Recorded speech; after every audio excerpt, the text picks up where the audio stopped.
All right, welcome everybody to the Dead Draw Gaming Podcast. We are back from Europe. All of us here, we're actually in Europe competing in EUIC 2024, and almost everybody here is going to be competing in Orlando in just a couple days.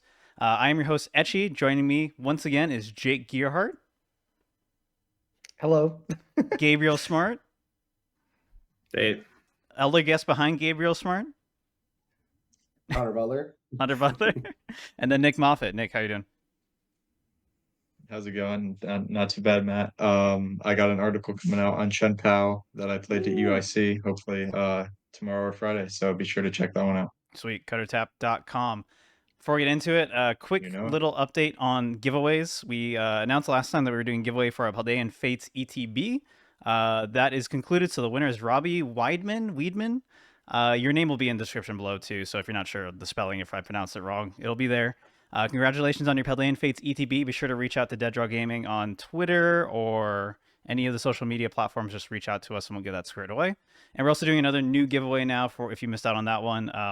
For a 151 ETB. So all you have to do is just subscribe to the YouTube channel, trying to get to 1,000 subs. So if you do that before the next podcast, you are entered into that giveaway automatically. Before we get into talking about EUIC and what happened there, I wanted to talk about EUIC draft recap. So what was that? About a week and a half ago, we did a EUIC draft with a bunch of the Dead Draw Gaming players. And I did not do as well as I'd hoped. And I'll just kind of recap the results. So in last place, we had Team Christian Labella with 935 points. In fourth place, we had Team Braden Elfert with 1015 points. I got third with 1060. Gabe got second with 1415. And then Michael absolutely stomped all of us with 1810, just completely showing us all up. So it's just me and Gabe on this call that were in the draft. Gabe, how do you feel about what happened with your draft? Well, the fact that Braden didn't get last was kind of funny because I think he was just like taking like all of his just like casual locals. I have absolutely no idea. Like I don't like he actually did way better than expected. Dude, Braden picked himself first, and it wasn't even like that bad of a first round pick. It was like the third best one. Yeah. I know. He had faith in his locals and his locals performed. So shout out to them. But yeah, they had the secret arc. What did they play? It wasn't even Arceus. They played like Espathra, right? Braden played Espathra for top 32, yeah. That's crazy. He was talking about it last week. For those who didn't see the bonus Patreon episode, but he talked about it there. He was like, yeah, I put in like 200 games with Espathra. I'm running it, and worked out pretty well for him. So, but yeah, any thoughts on your team and how things went? I mean, I picked Tord, right? So I had a pretty good pick for that. Yeah. Carried you pretty well there, yeah. So, I can't really complain. No, I mean, some of my players did well. Shout out to them for trying to carry me. I would be the first one to apologize to you because I did not perform as well as I had planned. And I drafted Gabe for clarity, yeah. Yeah, I was drafted. Owen Kamerman as well, the #1 ranked player, also gave you 0 points too. Dude, I so had the most zeros and I got third place, which is crazy. You had the highest ranked players that did the worst, which is like really cool. So like that was crazy. Hey, shout out to me for getting more points than 3 of my players, I guess. How did it work? Was it just however many championship points total your team got? Yeah. Gotcha. Yes. So my seniors carried me too. Nice 500 probably helped you. Probably carried you a little bit, Gabe. Yeah. Yeah, no, that's the only reason I got second. Yeah, my team struggled a little bit, but the rest of your team sucked.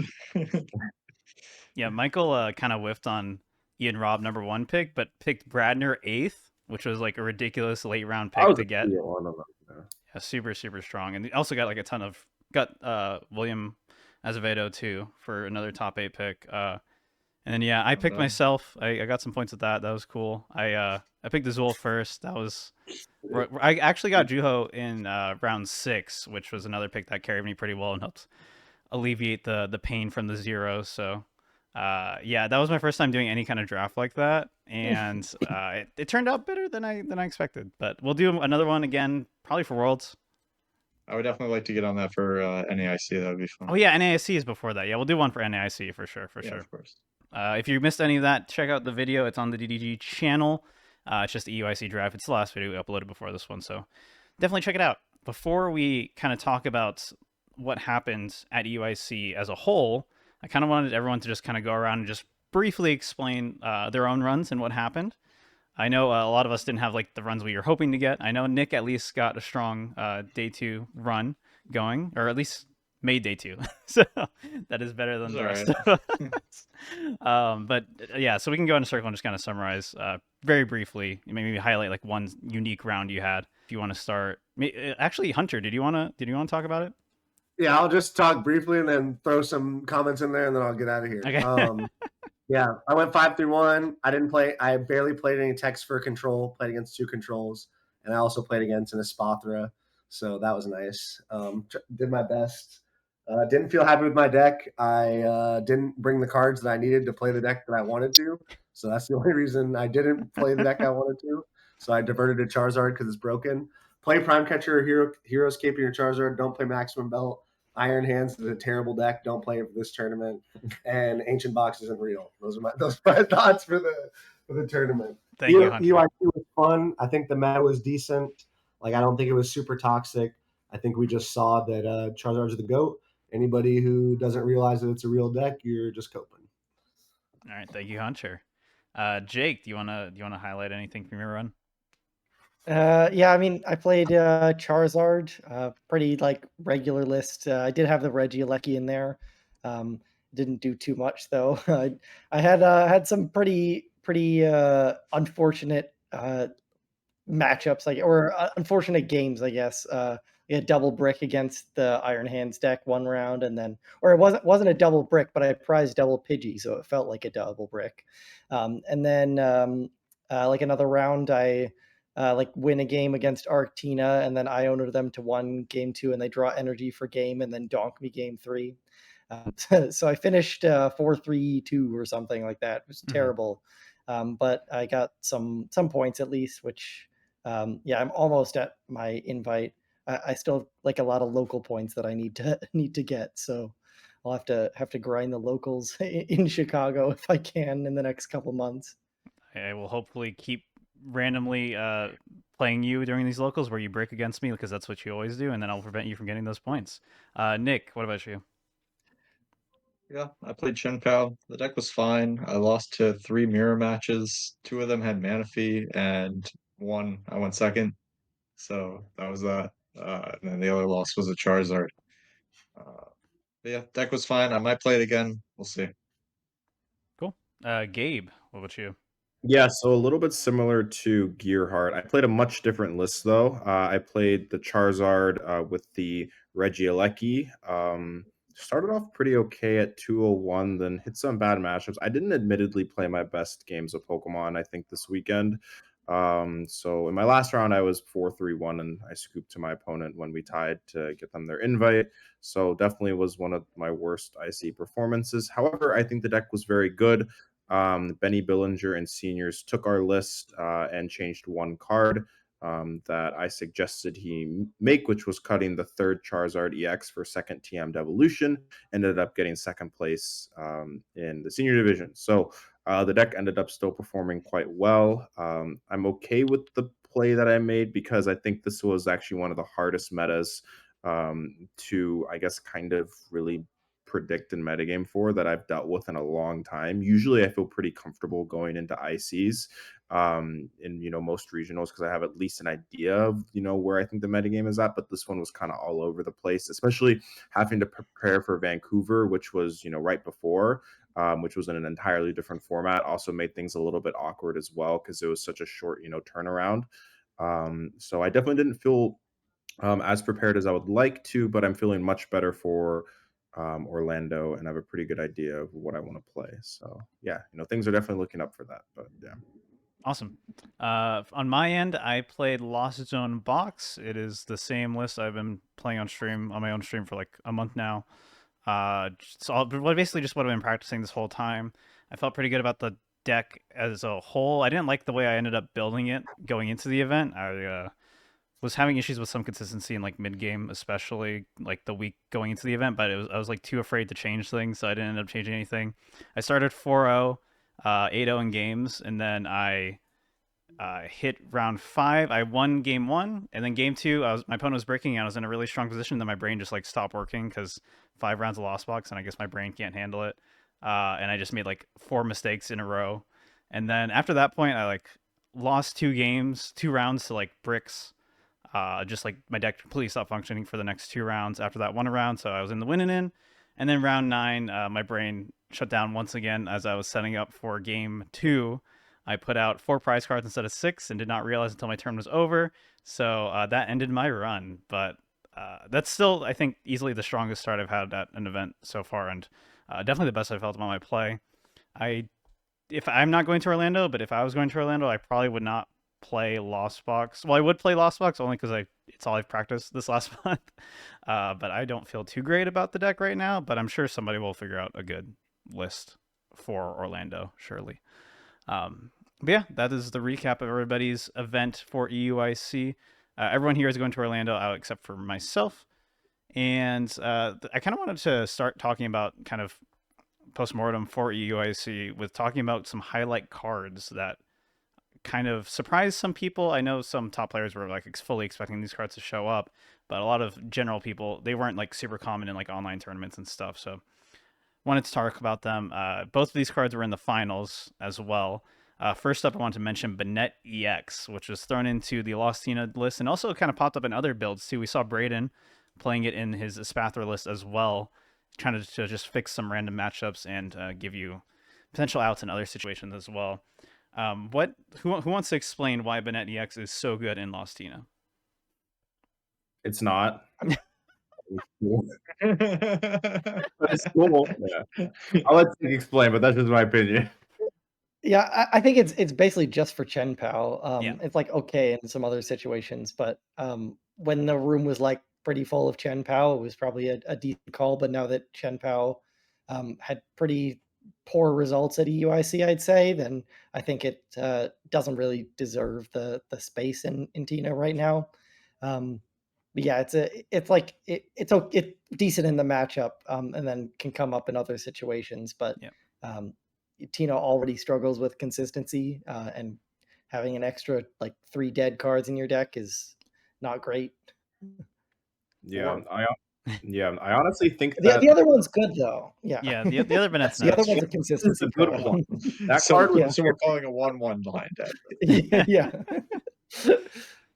Yeah, I think the main thing that it's in there for obviously helps with Chen Pao because that's one of Giartina's worst matchups. Like that matchup's just really, really bad. So having the Bennett helps. Just from watching how the deck played, it seemed like the other Bennett was kind of the carry. We saw in top 4, Isaiah, when he played against Cremascoli, did actually win game 1 because of it. But actually, I was talking to John a couple of days ago, and I think it was in the airport. And basically, Cremascoli should not have lost in that situation. He accidentally forgot to Ultra Ball away a couple of trainer cards, which enabled the Poltergeist to actually win the game. And Cremascoli realized that and basically just said, oops, when Bradner put down the Bennett. So it didn't like it only helped in top 4. And I think that a lot of people don't notice that, but it only really helps just like it only helped in that situation because Cremascoli kind of threw. So I don't think that it's actually that like great of a card, and I don't think Chen Pao is a very great play moving forward with how the metagame is adjusting. So I think that card should just be cut from the deck. Even if he hadn't gotten the knockout there, you can just follow up when the Iron Leaves attack for a game. He just would have ran out of energy. I don't think he had the resources. No, he had enough in play for Iron Leaves. I'm pretty sure he could have just rad started. I think he was out. Oh, maybe, yeah. You're probably right. Because he Roseanne's and I think then passed, right? Or like he did something to where like if he didn't knock out, he could have then just like pennied, gone into Radzard, wiped the energy, and Bradner had no just retreat. Yeah. I don't know. Okay, you're probably right. Yeah, I think that's kind of the gist of the Bennett. So yeah, y'all think don't play that card. Please do not play that card. Not play the card. I beg you. It functioned very similarly in Braden's list too, where it just helps clean up that Chen Pao matchup, and the other Bennett is a surprisingly strong consistency card too. It's really nice to just have that on board to get whatever support you want later. But yeah, I do not expect to see it super commonly. But the card I do expect to see all over the place still in this next tournament is Cleffa. Jake, do you want to talk about Cleffa? Yeah, I mean, I think it's a really good card. I had like tested it in like the barrel Charizard, and it like didn't feel good in there, but it feels a lot better in Pidgeot. And so like I had missed sort of like the difference there. Yeah, Pidgeot's like definitely more of a combo deck, and having the Cleffa to set up your double candy combo for turn 2 is really good. Like yeah, having a free retreater is nice as well. Like that doesn't make too much of a difference, but the card just in general, being able to find a consistency card off of Poffin is solid. It's not like anything like revolutionary that changes the deck completely, but it just gives you like a different option to Rotom that you've got more search for, and also isn't shut off by Spiritomb. You do need an energy to retreat into it, which is kind of annoying considering they only play 6. That's the only major downside of it, if you can call it that. Yeah, we actually considered it. So we found out about the Cleffa about 4 or 5 days before the IC, and some of my testing group, like Caleb Rogerson and Calvin and a few others, tested it out, I think, and they ended up not liking it a ton. But I just don't think we had the right list with it, and we didn't, or I personally didn't really take into account, how big Tomb would be. But with how big Tomb was at the tournament, I think that Cleffa moving forward is something that's really nice to have. Because if you go first and you play versus a deck, like for example, if you play against Lost Tina and you go first and they don't have a Tomb, then you just want to use the Rotom. But going second, it's really nice because you can Cleffa up to 7, and Lost Tina is a deck that typically doesn't play much hand disruption. So you typically get to keep those 7 cards. However, versus something like Arctina, Cleffa is not like amazing because they're just going to judge you out of it, and then you likely don't have a V Pokemon on the field to Arv and Seal Stone, and you like get your playoff. So it's mainly really good against those decks that have Tomb but no types of hand disruption in the early game. But against decks like Arctina, for example, I'd be very careful about using that card and choosing not to put a V on the field, because if they just judge and KO and you don't have a V on the field, and you draw into Arvin, you can't do the Arvin Seal Stone play, right? So I think it's much better against those decks I can hand disrupt you from the Cleffa. So yeah, it's cool.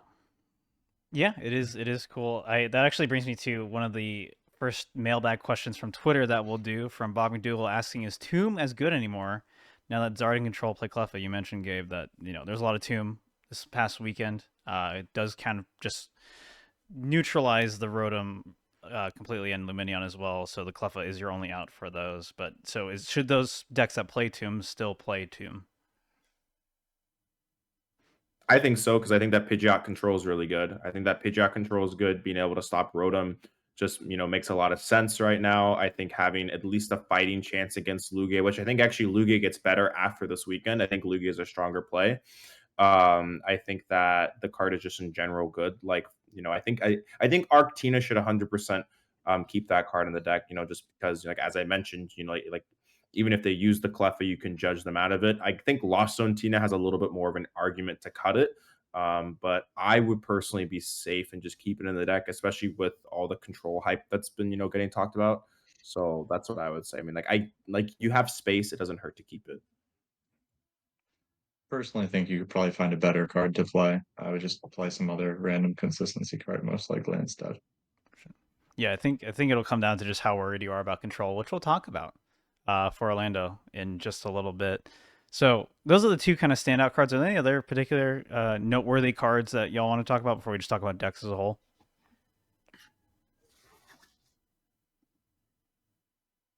I think the barrel line in towards deck was pretty cool. I thought about that a lot for Charizard. Ended up deciding to go with the Chen Pao instead, obviously, but there's something, having both Pidgeot and Barrel was definitely something I was thinking about a lot.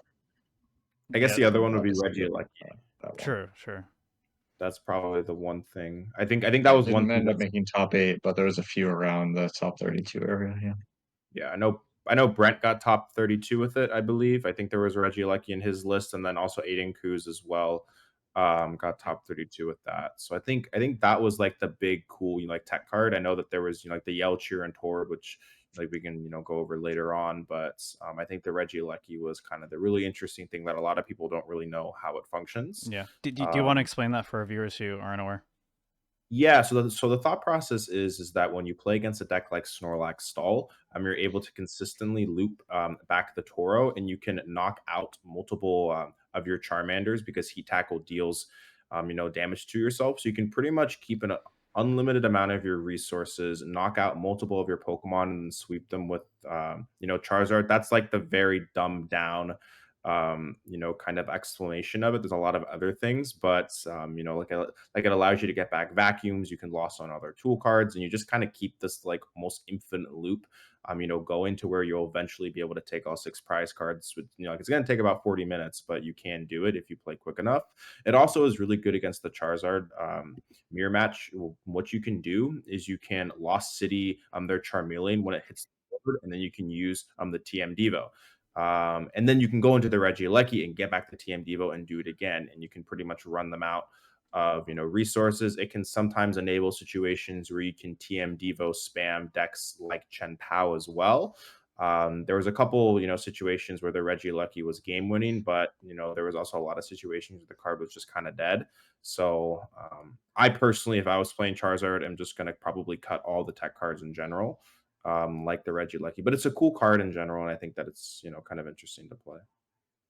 Yeah, another thing to like mention just about lists is not so much inclusions, but like what excluded from lists. Like Tord basically played no mirror techs, which I thought was pretty interesting. I mean, he's got the Defiance band, but that's basically it. And opting to go for the Prime Catcher as well. So I think I think the barrel like definitely helps a lot in the mirror. So he probably got a lot of wins just by having the barrel when his opponents didn't. But moving forward, it'll be sort of interesting to see. I'd expect more of those mirror techs to be added into Charizard again, even alongside the barrel, just because of the player with more mirror techs is significantly favored a lot of the time. So yeah, that'll be something interesting to look out for. But yeah, I think the barrel is very strong in a lot of matchups, like Tina especially, and the Zard mirror. I was gonna say, I do think he only played against 2 Charizards in Swiss, if I remember correctly. Oh wow. Yeah, he didn't with play 22%. That's the same ridiculous. For me, yeah, it'll be interesting to see what people decide to do with mirror tech stuff because yeah, it was hard to predict exactly how popular it would be at EUIC, but we now know the numbers after the fact. 22% is a pretty big amount of the field, almost approaching Lugia numbers from over a year ago. It's really interesting to see how it'll shake out in the couple days here. So talking about decks now, while we're talking about Charizard, is there anything else we wanted to mention with the deck? How obviously it's going to be number 1 going into Orlando. There's no debate. There's no chance anything else overtakes it. Is there any reason to move away from Zard? I mean, is there any reason? Did it show anything that would make it not BDIF material this past weekend? I think the mirrors suck, but that's yeah. I love the mirror. I think it's fun. I like the grindy games and interesting stuff. But yeah, the mirror like if you're not prepared for the mirror, then it's not a deck to play. But I think overall it's still just gonna stay at the top. Like it's got some like slightly unfavored matchups like into Tina, but even like Tord's list actually feels like pretty close to even, or maybe even slightly favored against some Tina lists. Having like the double 30 damage modifier and the barrel is really really crucial. So I think Charizard's like just a really really solid play. It's still like pretty weak against control though. Even like the Yells Cheer double Turo thing, like if you get your Yells Cheer Lux Raid or something, you're gonna lose the game. So yeah, it's definitely not an unbeatable deck. It's not like Lugia last year where it's like the one deck that you play it or you counter it specifically, and then you hope that your counter deck is fine against the other counter decks. This one's like it seems like a pretty fair best deck, in my opinion. Yeah, the deck's not overpowered in any way. Well, actually, I would say it's pretty overpowered in some ways, but it's not like unhealthy overpowered, if that makes sense. Like Lugia back then just kind of beat everything. So like you had to build like mediocre decks that were good against Lugia. And in this format, you don't really have to do that. I think everything kind of has a shot. Like every time I sit, like down versus Zard, I'm like, okay, I have a reasonable line here. Like even with some of the decks that take slightly unfavored to Zard, I still feel like you have a shot like in those games. I think Zard is, I think, one personal thing that I would say, I know that Jake kind of disagrees, is the mirror match is kind of annoying. I think that, for example, the Gardevoir mirror match, there was a lot less, I think, variance. I think that Iono or Roxanne into TM, Devo, and Prey is like one of my biggest issues with the matchup. I actually would like the matchup a lot more if neither player played the TM Devo, but that would just be like one thing. But it's been, I think Zard's still the best deck. I don't think there's any debate about it. I think it's far and away the best deck, but I don't think it's some unbeatable deck that's unhealthy in any way. And I actually don't expect it to win Orlando. I think that something else will win Orlando. So I think the barrel is going to make the mirror a lot more fun to play, because the Devo play is a lot weaker. And also Cleffa, just being able to like retreat your Charmander or something into Cleffa and rebuild your hand, even if you don't have the barrel. Yeah, I think it'll be more interesting from here out. Yeah, because there's a lot of situations where like in the early game, you'll just like have to sack like Manaphy or some just like useless, just like one prizer. So having Cleffa at least gives you like that option to like, oh, I can actually do something on this turn that I don't plan to do anything. Which I think is actually kind of nice, because like sometimes actually in like my testing, like I've missed the turn 2 Candy Zard and I'll just have to like Rotom again, or just have to like retreat into something else and sack it, to where like having the Cleffa gives you a few more options as well. But yeah, I like Tord's list. I like Williams' list. That they both kind of play different, and they both take a little bit of a different matchup spread, which is also something that I think is important to look at. Like I think that Tord's version has a worse Chen Pao matchup, whereas I think Williams' version just kind of destroys Chen Pao. And I think Tord's version takes a better Tina matchup, where I think that like Williams takes a worse Tina matchup. So it's honestly, I think like those are the two Zard variants that I would play. I would either take Tord's list or I would take Williams' list and probably cut Collapse Stadium for Lost City. That's like the one change I would make from that deck. So like both Zard variants take slightly different matchups. So it's just kind of like what you're trying to be, which I actually think is really cool, that like quote unquote the BDAF can like kind of change to beat or lose to specific matchups a little bit more frequently. Yeah, very flexible, very cool. Next deck I want to talk about was Giratina, which came second place at EUIC. I know, Jake, you were testing a bunch of Giratina and thinking about playing it, and ultimately decided not to. But what are your thoughts on kind of where the deck is going into Orlando? Yeah, I mean, I think the deck is very solid. Like the Chen Pao matchup is really what scared me away from it, and we saw Bradner's group play the Bennett to try and fix that. But I think Chen Pao will have a bit of a downturn this weekend. Ancient Bach is also a bit of a problem for Tina, and that's kind of why Chen Pao I think will go down. So that's not great either. Like a bad matchup's just getting replaced by a different bad matchup. Are we just looping up or grouping together Ancient Box and Roaring Moon to Dunsparce stuff into like one archetype for this? They're pretty different. They're pretty different decks, but as far as Tina is concerned, they're like kind of the same thing. Yeah, and same with Chen Pao too. Yeah. Yeah. So I think Tina, like, it's got a strong matchup into Charizard, which is good, but at the same time, you're like your matchup versus the Tord build is a lot less like favored. It's still even, but like one of the selling points of Tina was a really solid Charizard matchup. And if everybody's going to be playing Tord's deck, then Tina feels like a bit of a weaker play. So yeah, the deck is very solid. Lugia is another like problem, but we didn't see too much Lugia. So maybe it'll see less play at Orlando. I'm not really sure it was still how like it'll convert. top 3, wasn't it? It was like 9%, 10%, something. Yeah, but in day 2 it performed pretty terribly. Yeah, so. there was a lot in day 2, but they didn't play super high. There was like, I don't think anywhere top 16. I can double check that, but definitely yeah. Maybe there was one top 32. There was one top 32, and then everything else was after that. Yeah, one in top 32. Yeah. Any other thoughts on Tina from anybody? I think it's good. Pretty good. It's definitely at the top of my list for this weekend. I think it's a better play this event because I think Chen Pao is going to go down, because I think that Chen Pao kind of underperformed based off, I guess, how much hype that it got, or I guess like people just kind of over teched for it and just kind of like over prepared for Chen Pao at this event because it was getting so much hype. I think that I like the list that Azul's group played. They all did pretty decent. I know that Azul got top 16. That's probably where I would be at. I would just cut a Temple of Sinnoh from that list for anything else. I just probably would not respect Lugia a whole lot because I think Lugia is not a top tier deck right now. It's probably a top 10 deck. I don't think it's tier 1 though. It's good though. It's Charizard matchup is close. It takes a iffy Guardy matchup, but Guardy's not that big. It takes okay Lost Box matches because you still have like Roxanne, but it's not great. I actually think this is probably the only Tina variant since Tina's been released that I've liked. I really like Iron Leaves. I just kind of like how the deck is built.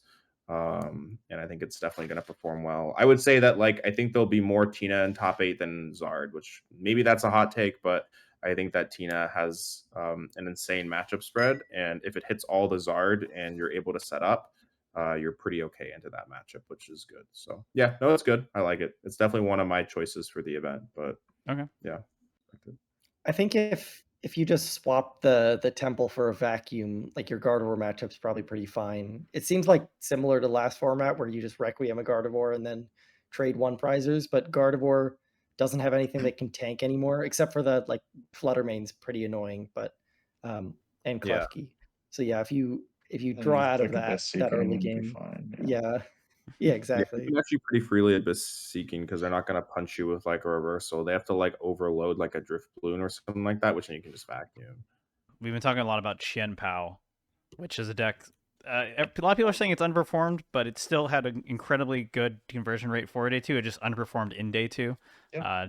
Nothing really hit top 8. I think there should still have been some in top 16. No, none in top 16. No, just a bunch in 32. Yeah, and 64, I think. Right? Yeah. There's still a lot there for sure. Yeah, like there was 40 in day 2, which is like absurd. I think it was like the second or third most popular deck in day 2. But Nick, you played it. You said you're thinking about playing it potentially for Orlando. Just thoughts on the deck. I know we've kind of there's been a lot of disrespect so far in this podcast towards it recently. But what are your thoughts on it? I think it's definitely still solid. Like if people are switching to the Toward list of Zard, that's a lot easier matchup for you than like Erie and Devo. So that's I put a 4th candy in my list just to have a better game against the Erie Devo combo.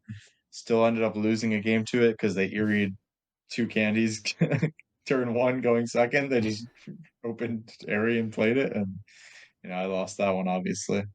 But I think overall it's in a pretty decent spot right now. You take a good Tina matchup, assuming they're not playing the Bennett, and then I think you're pretty even into Zard. Solid deck all around, decent matchup spread. Yeah, makes sense. Next deck I wanted to mention was Control, which was so if you combine both Control variants for Metashare at EUIC, that was like a little over 6%, which is pretty high compared to normal events. Definitely seems like the numbers are going up. Expecting to see, yeah. Yeah. I was. It was about. I think I called out around 6 to 8%. I think 8 was too high, obviously, but I was calling around that last podcast because it just seemed like it was getting a lot of hype online, and also it's one of those decks that everyone was talking about as being an S tier deck going into the format, and people kind of calmed down on it, but it still has performed really well. You're a big believer in it, Jake, in Control in general. What are your thoughts on the deck? Both variants, I guess. Yeah, I think Snorlax stall is like pretty weak in this format. I don't think it has a lot of good matchups now that like those techs like Regieleki or Yelchir and those things are figured out. But I think Alessandro's like version is very, very solid. And I really love the Thornton package he has in his list. That seemed to like add a lot to the deck. Like especially going from Luxray into Bouffalant is such a strong play against a lot of different things. And Mawile is like enough for your trapping against most of the decks. And then you have the Noivern for the Ancient Box and the Iron Hands deck. So like it's got an answer for pretty much anything. The Snorlax deck takes like a lot more polarizing matchups, whereas this deck seems more solid across the board. So yeah, I think it's a very good deck, and I'm not sure if I want to respect it. If I like, it's worth the space to respect it this weekend. But it's going to be like something I obviously consider thinking about up until the last minute. Yeah. Yeah, I think a lot of people hyped up Snorlax Stall heading into this event, myself included. I thought the deck was quite good. And then pretty much every single Charizard player you talked to said they had a tech card for Snorlax and that they beat the matchup. That was like one of the big things at EUIC. Everyone just over-teched for the deck, pretty much making the deck like horrible. I think the highest placing Snorlax was 1 in 64. Kind of as Jake said, it takes a lot more like polarizing matchups. I think that Alessandro's deck is very, very good. I think his list is good, kind of has answers for everything. That would be the control variant that I would personally play for the event, because you actually have a chance versus decks like Lasso and Giratina. The interesting thing that Alessandro did say is that he was pretty much just punting the Lugia matchup entirely with this variant. So maybe, there's going to be a couple Lugias that might perform a little bit better if control, reaches that 8-9%. I don't think it will, because I just think people hate playing the deck. But I do think that, control will show up in the amount that, like, it probably will have like the highest day 1 to day 2 conversion rate, I would say, just because usually the people that play these type of decks kind of know what they're doing. So I think that like its day 2 conversion rate for the amount of people that play it will be very high. And I think there will probably be one that, kind of, gets into that top 8. But yeah, it's definitely quite hard to play. And if you aren't, kind of an expert, or like you don't know every single line, do not play the deck. It will be a disaster. Snorlax is easy to play, or like Snorlax's basics are easy to play, but this deck is very intricate, so you should put a lot of time into it if you're considering it. Mm-hmm. Yeah, I think the Lugia dynamic is kind of an interesting point for this weekend, because we were mentioning earlier that Lugia seems like a pretty okay play for this weekend, given how things will probably shake out meta-wise. And a lot of people were probably going to play Lugia regardless, and obviously Control struggles a lot with Lugia, which those two factors kind of combined might inherently lower the odds of hitting Control this weekend. So it'll be interesting to see how Lugia numbers shake out and how that impacts things with that. Yep. Yeah, I think this is important to note. Also, one thing is that a lot of these players going to this event, what happened at EUIC is not going to entirely like influence what they play. I think a large portion of the people going to Orlando locked in Lugia 2 weeks ago. I think a large portion of the people going to Orlando locked in decks like Pao. So I think that's also something to look at. People are like, oh, like Lugia did terrible, it's not going to even be like a top 5 deck. No, like Lugia will probably still be the 3rd or 4th most played deck, I think, just because a lot of people have already locked in their deck and they're not like willing to change it, or they just don't feel like comfortable to switching to something else. So that's another thing that you have to consider, when you're playing this Pidgeot control deck, is that the exact meta of what did well at EUIC is almost certainly not going to be, exactly, I guess like what top decks perform well might be different, but I think that there's a chance that we see almost an exact, similar meta, because I don't think people are going to change as much as people think they will. So, yeah. That's a good point. I know another deck I wanted to mention, because it got like 2% meta share, and yet got 3 slots in top 32, and one of them was top 16, and that's Gardevoir. It's a deck that actually a lot of people were like disrespecting in general, and it has put up like surprising results in random places, and then it just did really well at EUIC. Piper played it as well. Is there anything that kind of popped up at EUIC that changes how Gardevoir is going into Orlando? Because nothing really kind of comes to mind for like what would make it an inherently worse play. I actually think it's a much worse play because of Bibarel in Charizard. Like your entire Charizard matchup is Gus, knockout Pidgeot, and Iono, and pray they don't find a lost vacuum. Sure. And now when you have Manaphy Bibarel on the bench, like that matchup seems impossible. I know. So, I was talking about it with Michael before, and you're just, or even at Chicago Clash, he's already like, yeah, those are matchups like so sketch and bad, and that's before B-Barrel even popped into the picture. Yeah. Oh, sorry, go on. Oh yeah, you go. Yeah, I was really hyping up Gardevoir for a couple days, and then I looked at the Bibarel and I was like, ooh, I don't know how you beat that. And then also, actually, this is also important to note. A big strategy apparently that Fabian and like some of these other people that were playing the Mimikyu was to like try and run the opponent out of boss's orders and eventually just like lock a Mimikyu in the active or something along those lines, where like Mimikyu would buy you like enough time. With Towards list playing Yelcheer, they can recycle back so many boss's orders as well. You don't have as much time to potentially do that. Which makes things even more complicated, where you have to deal with the Barrel, the Yelcheer, so you can't, necessarily try and stick a Mimikyu active and, take multiple prizes with it. It just is, those are a couple rough things. I actually do think you take a good Tina matchup. I think if you play Mew EX, your matchup is quite decent. I do think that you take a very good Lugia matchup. You take a good Iron Hands matchup as well. I think that you're pretty okay into that with things like Klefki or Mimikyu. You cause a lot of issues for them.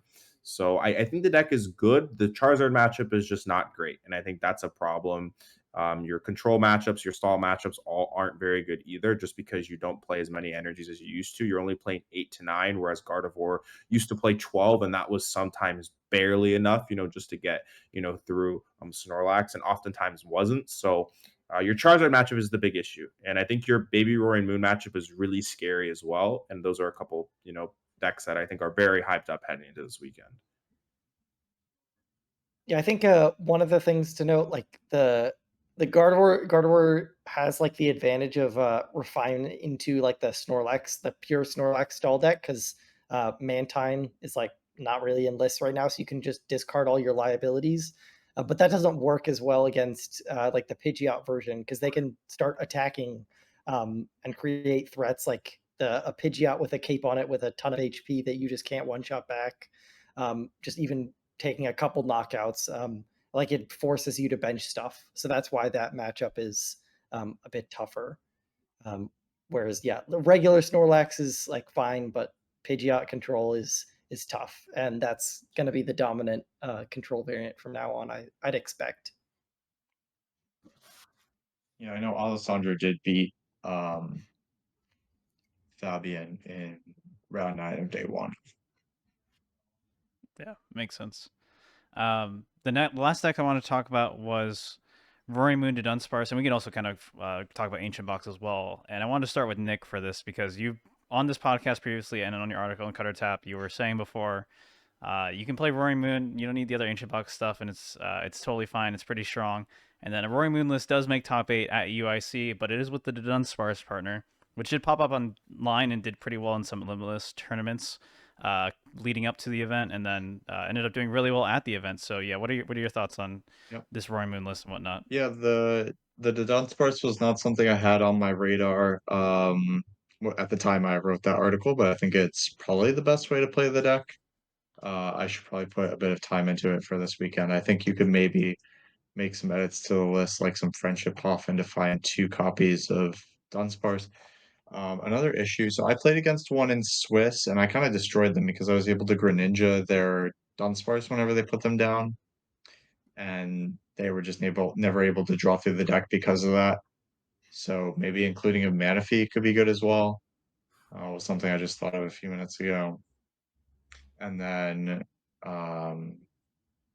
maybe fitting some more ancient Pokemon. Not sure. But yeah, the Koraidon is pretty terrible attacker. Like we saw the list, they got top 16, only played 1 fighting energy. So they were basically just a baby Roaring Moon deck anyway that played, a bunch of Koraidons and Fluttermanes just to fill the space, and they were just exclusively attacking with the baby Roaring Moon, basically. So I think it makes more sense to just commit to that strategy fully, play the Dunsparce, and that's probably how I would approach it, the deck.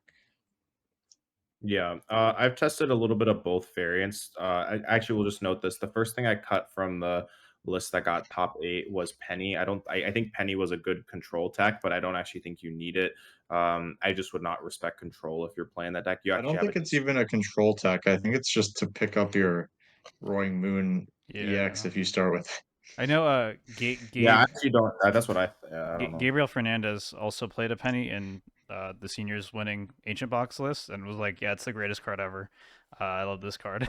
Really? Yeah. Interesting. Well, like the big thing about that is that you have actually a lot of really bad starters that you don't really want to start in a lot of situations. So that also makes more sense as to why Penny would be in that version. Now, when it comes to the unsparse version, there's really not a whole lot of bad things that you can start aside from the EX. Like you don't have 4 Flutter Mane that you might have to retreat out of. You don't have 4 Koraidon you have to retreat out of and stuff like that. But maybe the Penny is just in there to get that moon off the field. But anyways, back to both of the decks. I think that both of them are very solid. I think that they take a little bit different of a matchup spread. I think the Dunsparce takes a slightly worse Chen Pao matchup. And I think that it takes a better Zard matchup. I think the Zard matchup is actually very winnable for that variant because you have like the Roaring Moon EX, which is just especially very, if they're not running the Mist Energy, right? Correct. Yes, and I think that's another thing that's worth noting is that the top lists are not playing Mist Energy. I personally would not play Mist Energy and Zard anymore. I think that just disrespecting Sableye or playing Lost City or Jirachi is the best way to play Zard at the moment. So I think that also gives a little bit more legs to Moon. Also paired up with Prime Catcher, you can Prime Catcher KO Pidgeot. And that's really, really scary for them to deal with as well. So it kind of just depends, kind of like both William Azevedo and towards Zard list. Both of them take slightly different matchups. It's kind of just what matchups you really want to focus on. But I think they're both good. I think they're both going to perform really well. So. And I'll mention just because I like this combo, but like I think the best control tech, like if you really want to never lose to control with this like Dunsparce deck, is to play the ancient Amoonguss guy that poisons both actives. So if you start your Greninja, you can kill the Greninja, and then if your opponent's Noivern locking you, you just have infinite poison. I mean the Brute Bonnet? Yeah, Brute Bonnet. Oh, yeah. So you can knock out whatever. Prizes faster than you though still. Well, if you have the Dunsparces, you can keep just putting them in the active because they got 140 HP. You just keep infinitely cycling them, and then the Noivern will eventually get knocked out from poison. Amazing. That's kind of cool. This is the. Is that good against anything else though? I guess it could be good against Iron Hands that you can KO with Mooney X. Right, yeah. That could That's actually be pretty good. into that actually, matchup, yeah, you can. You can KO, and it doesn't trigger their. It doesn't trigger their baton, right? Because you do 220 and then. That's kind of hot. Write that down real quick. Yep.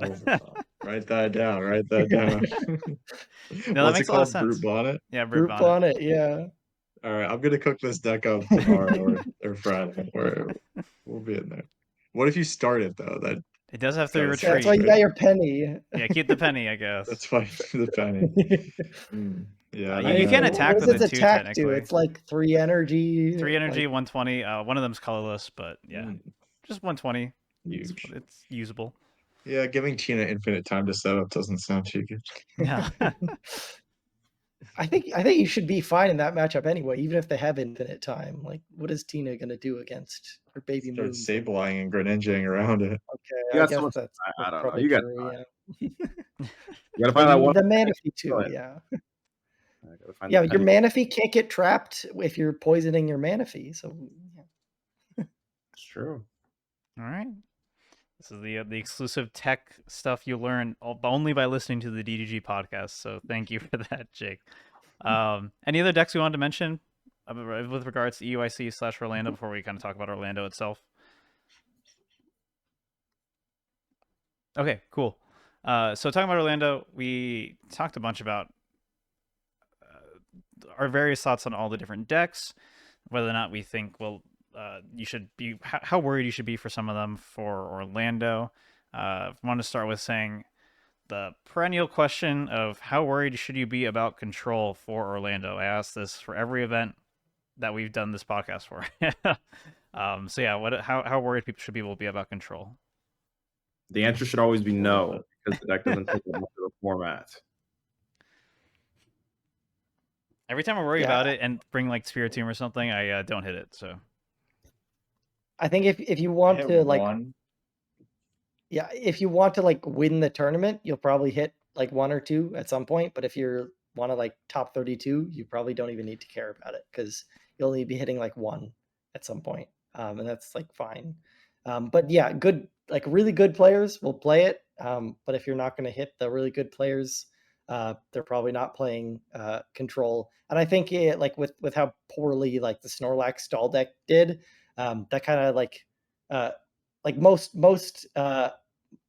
like the most accessible version of control is that Snorlax one, and with how poorly it performed, I don't think like too many people are going to be playing it.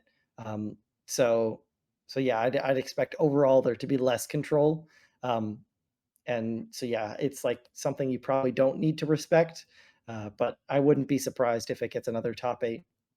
So next question then is just we kind of talked about this a little bit earlier, but how should EUIC influence what people play for Orlando? Obviously, if you played in EUIC, a lot of your direct play experience will probably influence what you play for Orlando. If certain things you played against or certain things in your list worked or didn't work, you might want to tweak some things. But obviously, you mentioned earlier that a lot of people kind of locked in their lists way before EUIC even happened, or at least the deck types that they were going to play. Deck, yeah. So I don't know how what things should people actually be taking from EUIC into consideration for their choice of playing techs and cards for Orlando? Yeah, I think if anything, it'll come down more to lists than actual archetypes. The only main archetype that I think will see a big boost in popularity based on the results is that Turbo Hands deck. So we did see 2 in top 8, with one being the first seed and one being Yuho, who won the last international. So obviously, seems to be a pretty solid deck. It had been being played a lot online, but I didn't think that would convert as well to online to in real life events. But obviously, the results did show there. So I think since the deck in particular is relatively easy to play, I think that's something that'll see a lot more popularity than we might have expected going into EUIC. Yeah, But for that's the what's rest, I don't think there were any surprises there. Zard 1 was no surprise. I don't think Tina getting second was a big surprise. I don't think Pidgeot Control in top 4 was a big surprise. I think Turbo Hands getting multiple top 8s will be enough for people who are like thinking about playing it and leaning towards play it to just feel comfortable just locking it and going with it, For even sure. if it doesn't feel as good in testing or whatever. Yeah, I think Turbo Hands is probably the answer of the deck that we'll probably continue to see more play. I think Hands will just be the second most played deck in format. I think still people get scared off of playing Tina because it's a Lost Zone deck, and like Turbo Hands is just a deck that pretty much anyone can pick up. It's going to be kind of a deck that players who might be going only to one regional this season or just are a little bit more casual, which is obviously totally fine. But I think that those players might potentially gravitate towards a deck like Turbo Hands where they can kind of finish their games quickly. They kind of have a little bit I would say less control over games, which to some people is a good thing, just because like there's less that they can do and they feel more comfortable playing a deck like that heading into a regional instead of playing a really complex Lost Box deck that they might feel scared they can throw with. So I think that Hands will probably be the big one. I think the big thing that's going to decrease is Chen Pao. I think that Chen Pao is going to decrease slightly. Because I think that due to its kind of underperformance in day 2 and also its matchup spread getting I think significantly worse heading into this event as well, I think that will be one that will drop off. But yeah, Hands is probably the easy answer to say that will go up in popularity. Yeah, I also agree. I think Hands will go up. I hate that deck so much. Like there's you don't do anything. You just do the same thing every game, and it just I despise it. And I also agree. Chen Pao will probably see a dip in play. I also think the Ancient Box decks will go up a little bit too, just because it won in seniors and did pretty well in masters. Aside from that, I don't think too much is going to change about the format, except for like the individual lists that people are playing. Like I'd expect a lot more Bibarel, Pidgeot, Charizard, and then maybe even some Banette in Tina, if people just decide to copy that list. Cool. Yeah. One of the biggest event. One of the biggest events. I can't remember if it's actually more Masters than EUIC. Is it? It is, right? I think it is. Yeah. At least registered. Who knows how many have show up? Right? Sure. So yeah, I mean, like you were saying, this will be a lot of people's like first regional probably too. Definitely influences kind of how things will shake out. The biggest event outside of Japan probably ever. So that's exciting until the next Southern America or South US event happens. Until NAIC, probably. Yeah, exactly. Yeah. So, assuming they have room for enough people, but do we have any numbers on how big the cap will be for that? I have no idea. We don't have any information really on NAIC. Yeah. Okay. Give them time. They just gave us EUI or Worlds dates. You got to figure things out very slowly. So yeah. Some last things for questions from Twitter, really quickly. From Team Helping Hand 6, how does Pidgeot Control respond to the addition of Banette in Tina? Who wants to tackle that? I don't think Banette does like anything in the matchup really. Like it's not. Yeah, it doesn't actually change that much. The Banette is really there for Chen Pao, and if Alessandro plays some more Ultra Balls in that game, it goes differently. Sure. Good. No. Yeah, no. I'm just saying, like, if he just plays, more Ultra Balls, he's potentially the EUIC champion. But no, I don't think Banette does anything in most situations. Or like Banette doesn't do anything if you play correctly versus them as well. Like maybe it could cheese an early game, you like item lock, but other than that, it's not really. I guess you could stop a Pidgeot from coming online for a while, but like even that doesn't work though, because you're doing like 0 damage. Like you're just giving them like unlimited time to Luxray you, Buffalon. There's just so many different things that they can do to that strategy. So yeah. I think it's a pretty efficient strong attacker actually. Like if they item lock you and then you're not going to be able to play your item, so they can knock you out with Poltergeist for just 2 energy and not have to loss zone any. So it seems pretty good in the matchup to me. No, but then that just opens up all their items again. I don't know. I feel like you're just like, I feel like you're giving them too much time. I don't know. Maybe Jake knows more on that, but I feel like you just give him infinite time.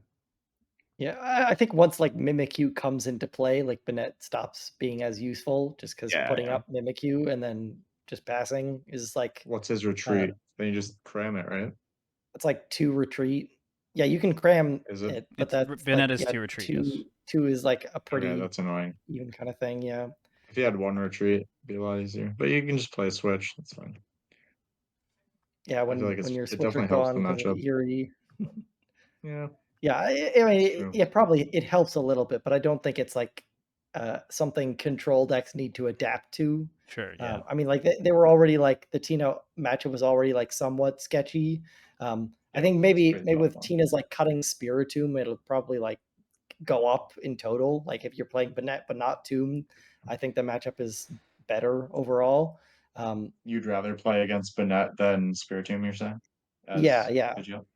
Okay. Yeah. Interesting. Yeah, I mean, like a turn 2 Banette going second as Control is like very annoying, but that itself is pretty hard to pull off because your Banette's a 1 of, and like you have the Ultra Ball, but yeah. So it'll come up sometimes, but yeah, I think that the Spiritomb's a way more way scarier thing to play against because it's consistently coming out on turn 1 and making your setups a lot weaker. Yeah. That's fair. So 2 more questions from our mailbag, both from Bob McDougall, asking, do you expect top 3 decks to change from EUIC? So we talked about it a little bit, but this is the time for everyone to lock in what they think top 3 decks for Orlando will be. So think about it for a moment. What were they at EUIC? Zard, Pao, and Lugia. I don't think Lugia will be number 3. I think Tina might slot in there instead. Okay. But you still think you think it'll be Zard, Pao still? 1 and 2? Pao might drop to 3rd. I'm not sure exactly. We'll have to see. I think it's going to be Zard, and then like Zard at 20%, and then I think there's going to be a lot of like 10% decks, like 10 to 12%, which will include like the future hands, Chen Pao, Lugia, Giratina, ancient stuff. Yeah. So it's really hard to like pinpoint what exactly are going to be the top 3, but it doesn't actually matter all that much because the difference is going to be like less than 1% between a lot of these decks. So if you're choosing your play, it's going to stay the same no matter what the order is, really.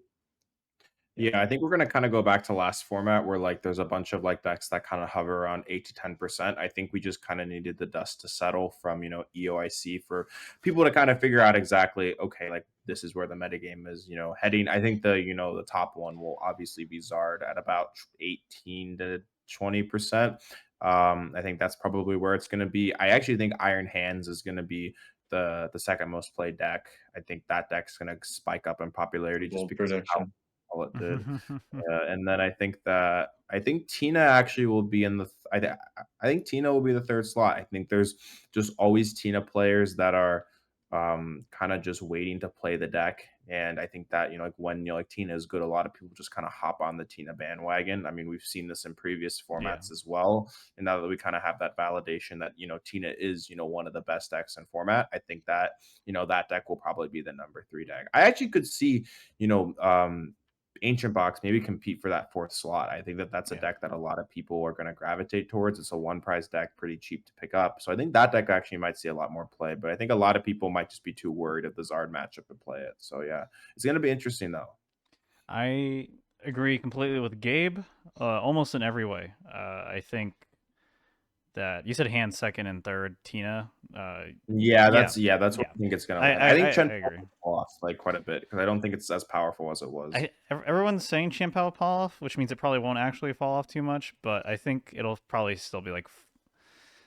Honestly, I really want to say like Rory Moon to Dunsparce is going to spike super hard. I'm just going to call it and go up to like 4th, 5th, but I think Chen Pao will be right around there as well. But yeah, I think a lot of people just want to play Tina too because it's just a deck that like doesn't inherently have like awful matchups. So that's the kind of deck that people love to play. Pretty even all around. Exactly, yeah, because it's less to blame on match roulette and more to you feel like you have a chance in every match you play, even more to blame on not drawing colors. Yeah, exactly. You just blame the deck itself instead. And Tina doing Tina things as people say. But yeah, that is what I would say for my top 3. Did you give yours, Jake? I already forgot. Yeah, I did. I also think the Roaring Moon to Dunsparce deck, I think like since this tournament is so close to EUIC, I don't think it'll like spike super high in play rate. I think it'll be sort of like the deck did really well here at EUIC, and then in Orlando it's going to do even better because there's going to be more people playing it. Not too much more, but more people. So it'll do well. And then whichever tournament happens next, I think something in EU or some special events in LATAM is where it'll actually see like a play rate boom, just because it's more time. And I'm assuming at Orlando it's going to fill out some noticeable amount of the top 64 or whatever. So it'll be more on people's radar. Last question is: should people take Guardy seriously? It didn't make top 8, but it, like I said, 3 of them did extremely well in day 2 at EUIC. How much testing and prep should people do for the Guardy matchup? I think you should play like a couple games against it, but I wouldn't take the deck seriously with Bibarel and Charizard now. I can't imagine a world in which I play the tool card version of Gardevoir. Maybe Gardevoir EX is good with some other stuff, but the deck as it was built at EUIC, I don't really like it that much. I think it's okay. I mean, the only saving grace is that maybe a lot of people aren't going to hop on towards list and they're just going to play their regular Zard list. That's obviously incredibly hard to say because just like we don't know. But I think that you probably should play a few games versus the deck just to kind of see how it functions and understand, all the lines. It's actually very vulnerable to people knowing what they're doing against it and understanding like when you need to vacuum, when you shouldn't, when you can go for the 3 prize turns and kind of how to manipulate the prize trades in that way. Also, I think that if Zard list toss in Lost City, you run into some issues, or if you play against Arctina lists, which some are starting to add in Lost Cities, a lot of these lists from Gardevoir are going down to just 1 Drifloon, which means they're very vulnerable to losing that card as well. So I don't know. I think that Guardy is not bad. I think it's probably a fair tier 1.5 to 2 deck right now, but it's not something that I expect to win the tournament. I could expect one in top 4. I think there actually will be one in top 8. I think someone's going to dodge enough Zards with the Bibarel, but that doesn't necessarily make it a good play, right? So I think it's okay though. I think it's better than some people are giving it credit for. But I think it's time to win was EUIC. I think that was the event. Like if Fabian, makes it into top 8, maybe, Tord, loses in top 8 if the bracket's different. I don't know. But I think that was the time for the deck. And I actually heavily regret not playing the deck because it was something I considered. I tested it quite a bit, actually, about a week and a half, 2 weeks-ish before the event. So I do regret not playing it because I think that was its best chance. All right. So that's going to be it for this episode of the Dead Draw Gaming Podcast. Thank you all so much for watching. We'll have a little bit more extra bonus content on the Patreon. Definitely check that out below. You can see it in the description below the video if you want to check it out, or I think it should be in the podcast description as well. Shout out to our sponsors, Cutter Tap and Dual Spec by Procyon Gaming. Jake Gearhart, where can people find you? Yeah, everybody probably already follows me on Twitter, but yeah, you can follow me Twitter at Jake Gearhart. Everyone already follows me. I'm so important on Twitter. Gabe. Everyone watching this probably already knows where. Sure. Either follows me or blocked me. Either way. Gabe. Yeah, you can follow me on Smart TCG. Same thing exactly that Jake just said. And yeah, I do coaching on MetaFi, Smart TCG as well. And yeah, I hope to see many of you at Orlando. I'm excited to compete, and best of luck and safe travels. Well, Nick, where can people find you? Yeah. Follow me on Twitter at Nicholas Moffitt 2. DM me if you're interested in some last minute coaching before Orlando, and go read my article on Chen Pao that should be coming out in the next day or two. Awesome. And you can find me on Twitter at EtchyOK. And then I also stream a bunch of TCG stuff on Twitch. That's twitch.tv/Etchy. You can check me out there. Thank you so much for watching. We'll be back in 2 weeks again. Make sure you subscribe to the YouTube channel in order to be entered to that 151 ETB giveaway. And we'll see you all next time. Take care.